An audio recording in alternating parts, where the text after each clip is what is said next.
A ticket to the NSRA Nationals is an all-access pass to hot rods and cool cars. It's a cornucopia of classics tweaked with a modern twist and muscle cars that have no weakness.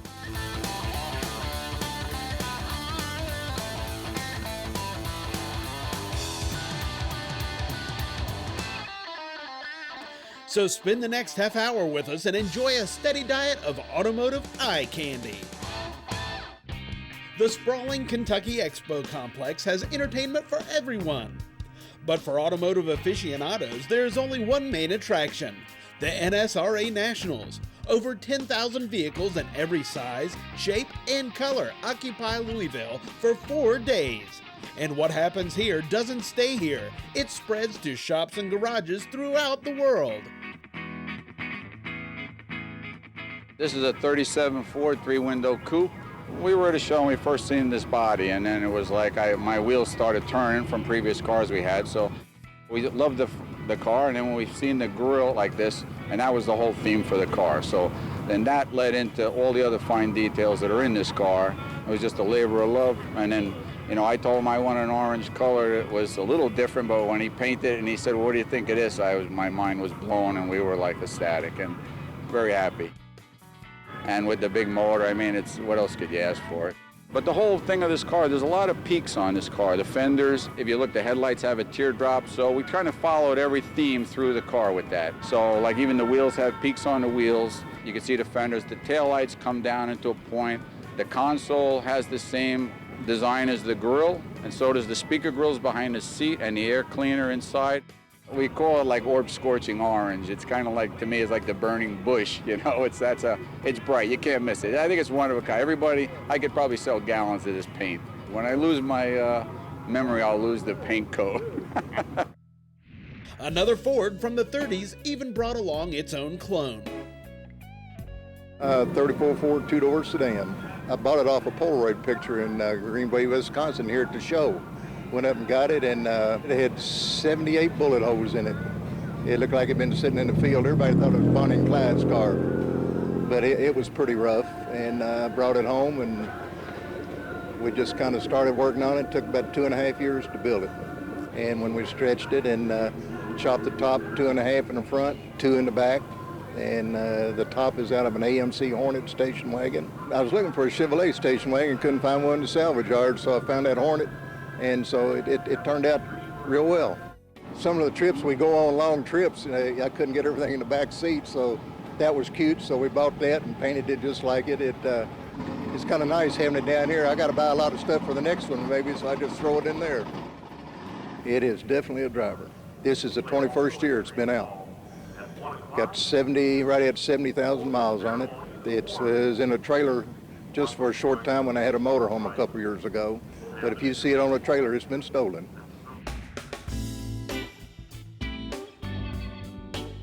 The show this year, right now, is over 10,000 cars, and we're still got a couple days to go. So got a big turnout. The Kentucky Expo Center has done a fantastic job keeping up with what we're doing. When we first came here, the particular building we're standing at right now was not even here. We had a South Wing A and the North Hall. So they've added South Wing B, South Wing C, and so it's added space, and they continue to take care of the grounds, and it looks great. Want to give your ride show and go quality? Check out this week's Low Car Lowdown.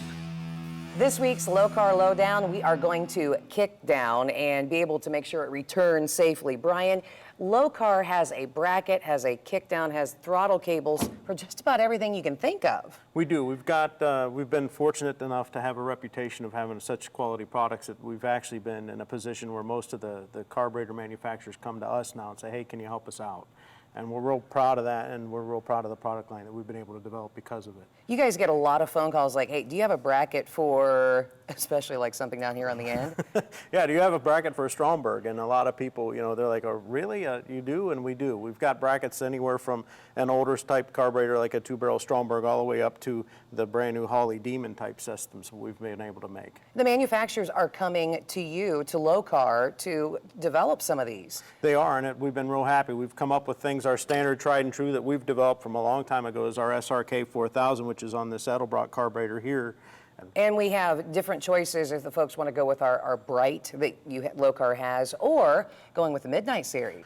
But as you can see, we've got everything from LS applications to your standard 4-barrel carburetor operations, and all the way through to covering everything you might need. All right, and you can find out more. Just hop on their website at lokar.com, made in the USA.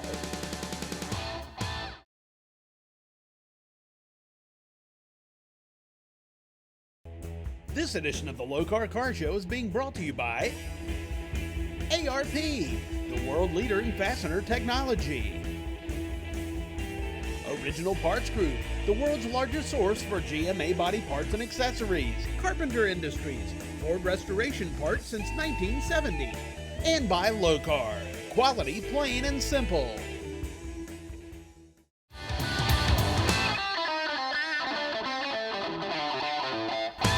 Welcome back to the Lokar Car Show and the NSRA Nationals, coming to you from Louisville, Kentucky.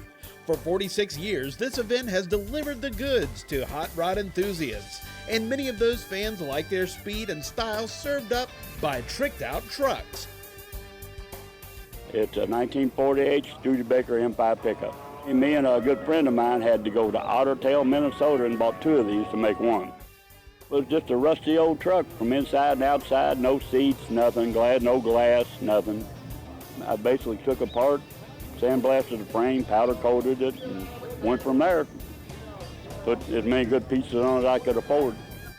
The fenders are 2 inches wider than stock.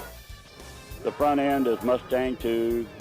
It's Rytec Technologies, front and rear, polished stainless, 4-link with a quick change rear end, 4L85E transmission, all electronic, Dakota digital gauges. Amos out of Ace Interiors over in Fairfield, Illinois, did the interior for me.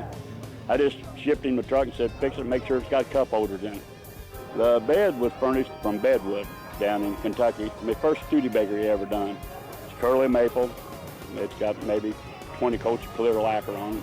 That eye-catching and durable bedwood touch is available in a variety of custom styles and applications. Bedwood parts from a variety of almost 40 different woods, from exotics and domestics to woods that have been recovered. You hear some of this reclaimed wood. We've done some of those for people. It's really how creative somebody wants to get, and again, what's going to look best in their truck. And the beauty of it is we mill everything to order, so we don't care what modifications they've made to the truck, whether they put the fuel tank behind the rear end, they've tubbed it, whatever that may be. When it's milled for that specific truck, and we take all those modifications into account. We've done wagons, horse-drawn wagons, I've done pickup trucks, I've done flatbeds, I've done station wagons and nomads. We got a product called the Retro Liner for any of the late model trucks with a metal floor, or an El Camino or Ranchero or Econoline or anything like that. Depends if somebody can read a tape measure, we can do the wood. We've got all the different types of bed strips. We've got several that have a hidden fastener so you don't see any of the bolts. Really gives a nice, clean, sleek appearance. And one of the best things, all of our products down to the last nut and bolt are all made here in the USA. We only use an FAS or better grade wood, and that's the best wood money can buy. And that's what we start with as a raw product. We start with the best product available. And then we also have the finished products used to seal that wood. And that's what it's going to get down to, is if the customer seals their wood properly with our products, they're not going to have any problems with it. We can do custom laser engraving on their wood. We can do custom inlays in their wood. It's up, how deep does their imagination go? The allure of the NSRA Nationals covers virtually everything automotive, and the event attracts a dedicated and diverse audience. The 4-day festival is full of surprises like this pairing of a pickup and a heavy-duty hauler. The big truck is a 46 Chevy COE. It's on an 86 one-ton dually 4-door chassis.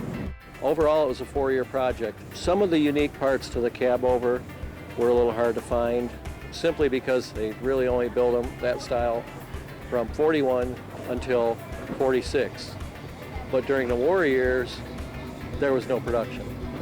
It was military. So you only had 41, early 42 and 46 to draw from. So that made it a little bit difficult. The other truck on the back of the hauler is a 36 Chevy half-ton pickup.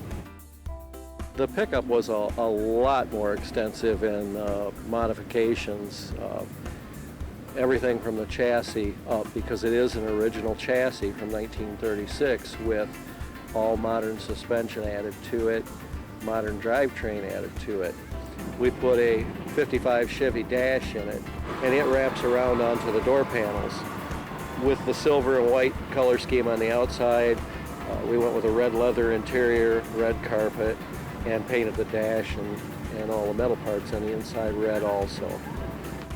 A lot of thumbs up, a lot of pictures. I had one gal, and she was driving with her knees, taking pictures out the window, so I appreciated the attention, but it seemed a little dangerous. Stay with us for more of the Lokar Car Show, because when we return, we'll show you a quirky classic with a real bang for a buck.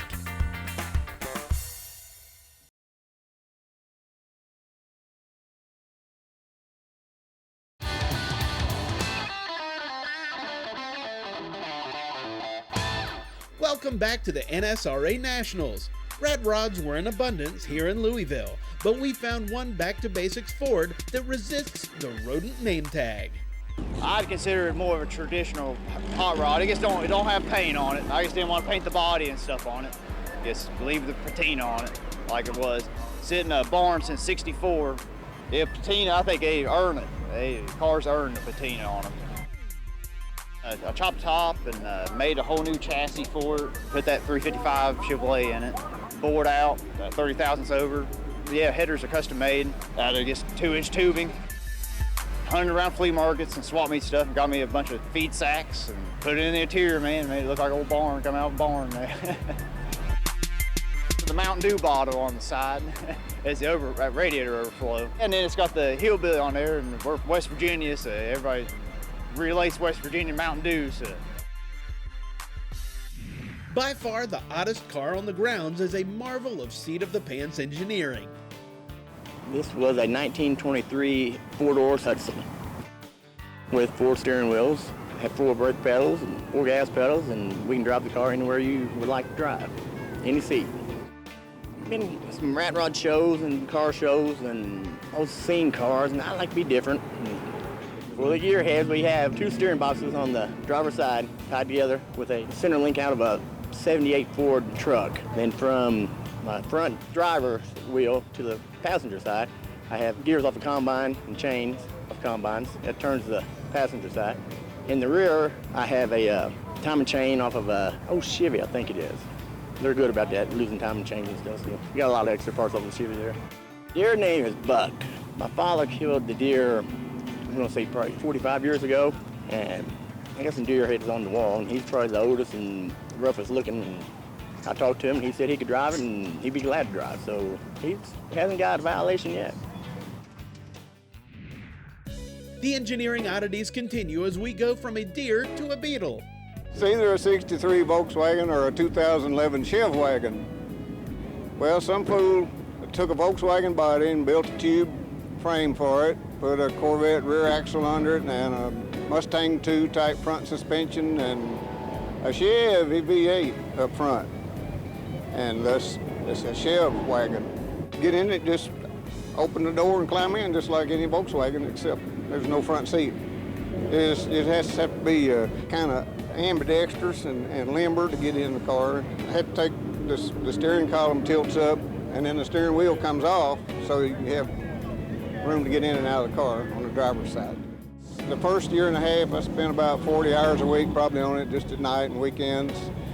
The other year and a half, I was retired, the second half of that, and spent probably 100 hours a week on it then. And so that's the grand total, probably over 3,000, maybe 4,000 hours on it. But it's a labor of love, but I don't want to do it again. Some cars at the Nationals favored colorful style over mechanical achievements. Got it here locally in town from a friend of mine. He told him I was looking for like a 50s model Cadillac. And he ended up picking this one up, a 1958 Cadillac Coupe de Ville. I've had it a little about a year and a half now, just tinkering with it, getting it running. It's just a work in progress. We wanted to turn around and get it, had to get it painted. A friend of mine painted his car, so I, of course, had to get it painted. Well, it kind of just, well, I knew I wanted to do the roof on it, but then we talked about doing some scallops and flames and all that good stuff. And actually, Josh talked me into it a little bit more than what I planned on originally, but I ended up liking it in the long run. You can't really tell someone how to do their job, so they give me an idea, I'll listen. I wanted to do the interior on it, but the wife's kind of put me on a budget now, so might have to wait till next year. We're going to maybe change up some wheel and tire combo and some other stuff like that. I'd drive it. I don't trailer it, just drive it, enjoy it. It gives me little fits here and there, and I want to get mad and sell it, but I keep tinkering with it, keep it going. I haven't caused any accidents yet, but I'm waiting on it. People slowing down to get pictures of it and stuff, it's pretty cool. Coming up after the break, we'll introduce you to a potent performer from American Motors and a Chevy 2 that is long on performance but short on size. Stay with us.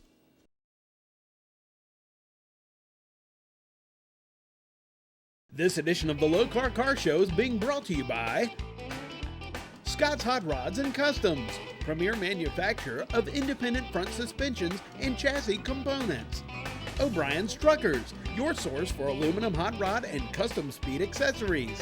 Steel Rubber, quality crafted rubber parts and weather stripping. And by Low Car, quality plain and simple. Welcome back to the 46th Annual NSRA Nationals.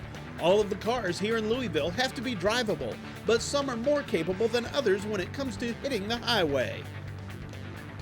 It's a 1973 AMC Javelin AMX.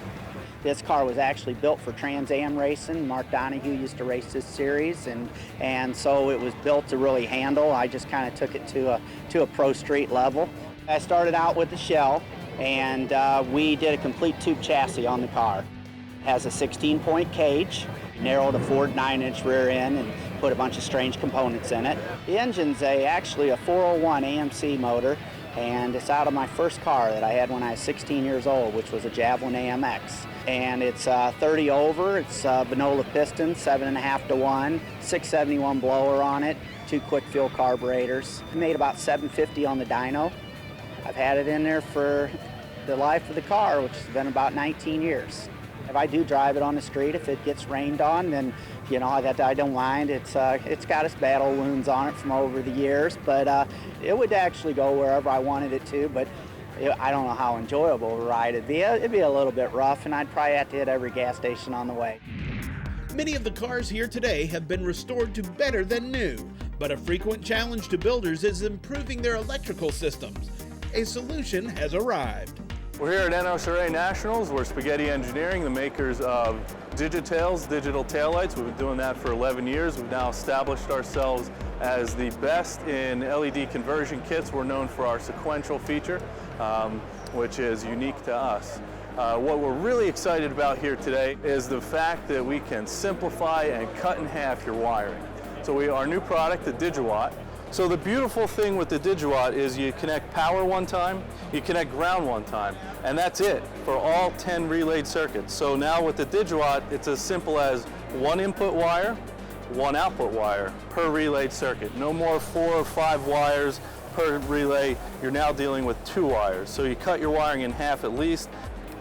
And it's intuitive, it's simple, it's easy to configure. I'm going to show you real quick here how we can change the settings on something. So I have a momentary button here, and I have it connected to this headlight.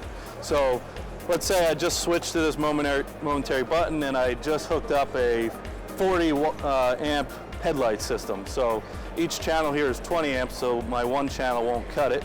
And my momentary button obviously isn't going to work well for headlights. So what I can do here is select channel 7. I'm going to change the setting to latch. I'm going to press the save button, hold 7 and 8 here.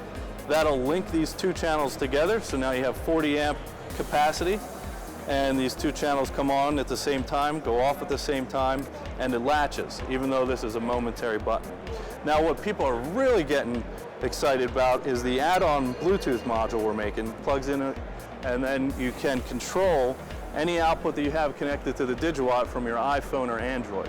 So you're able to get control of your car wirelessly. You're able to cut down your wiring in half, and we're really excited to see how everybody's going to use this thing. Small cars make potent street machines, but their size can create some engineering challenges. Even more difficult when a compact is carved into something even smaller. It's a 66 Chevy 2. We've cut out about 2 foot 8 inches out of the middle of this car. It was a 4-door car. We've used so much of the front door and so much of the back door and kind of butted it together. Coming at the car just looks like a normal car. Coming from the back of the car looks like a normal car. Then halfway through, it's like, well, where's the rest of it? The wheelbase in this vehicle here is only 85 inches. It's a handful if you're not used to something that small. I've got a Volkswagen and it's got a longer wheelbase than this does. The engine's a Chevy 302. We're putting at 534 horse at about 7,500 RPMs. If you really get on it, we get a little squirrely, but it'll straighten back out. I use it every time I go to the store, just running to town. The wife doesn't like it because I got to fill it up about every 2 days, but I love driving it. Our final car of the day is an online auction purchase that has led a pampered life. 1964 Starliner. In 1960, I had a brand new 60 Starliner convertible, high performance. I dated my present wife back in the 60s with that car. When we got married, we had that car. Had our first baby, we had that car. Then we bought a house, and then the car was gone. You know, very good memories. Bought this car in Chicago. It was on eBay.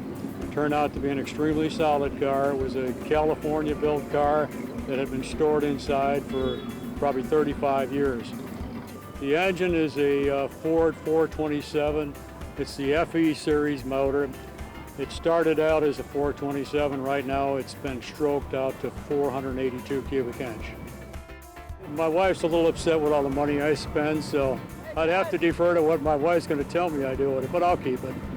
I might have to sell my other car. I've got a 59 Impala 2-door hardtop. But that's not a bad thing to have just one car. That winds up this episode of the Lokar Car Show.